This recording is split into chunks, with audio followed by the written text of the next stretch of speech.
again. This is the seems to be the easiest way to do this. So what we have here is your front page, and I've just identified, you know, some problems. We've got one, two, three Google penalties because these pages need to be Google verified each, like we did, and then a page needs to be added for each location, and then that page needs to be easily accessible from the front page. Okay. So then we go on to number 4, which is this is the call to actions we're talking about. Approved in less than 60 seconds, 99.5% of the time. Learn more. Have a nice button there. And over here where the translate button is, we'll have the no credit, no problem.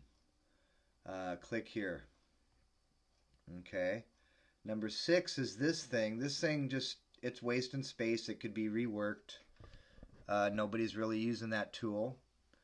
Then you have this number 7 area, which is this large picture that goes to the side. And the problem with these, they look good, and everybody wants you to think that they're good. But the only way they're good is if they have calls to action on them, because people are clicking the pictures trying to act on whatever you're saying. So this is another opportunity to solve their problem. Now, we don't want to have 8 different problems on here. We want to concentrate on one problem, 2 problems at the most. Then we get down here to your funnels at the bottom. This first one's dead, second one's dead. And then we get on, and this number 10 works, 11 works. Number 12 is the best funnel yet, but it's leading to pages that are what are called doorway pages. And these are pages that they live on that second page, but they're not accessible from the first page. And so it's very hard for the customer to navigate to it. We want everything to be super easy. And that's why these 1, 2, and 3 are penalties, because you're confusing Google with no individual location pages on this. Okay, so we turn these into individual location pages that they can click, and then it goes. And the pages that we have, we're going to write in a way that is correct. But we're not worried about, we are worried about that, but that's an easy fix. Really what we're concentrating on, I think, is getting you guys leads, capturing leads, and then acting on those leads. But more importantly, I've got a lot of stuff down here, that you're more than welcome to read, obviously.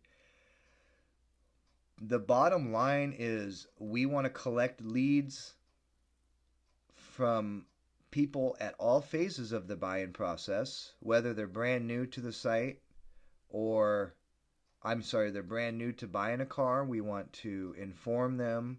There's all sorts of ways to do this that do not cost a lot of money. Marketing is something that you want to just do. You want to do all the time. It's ongoing.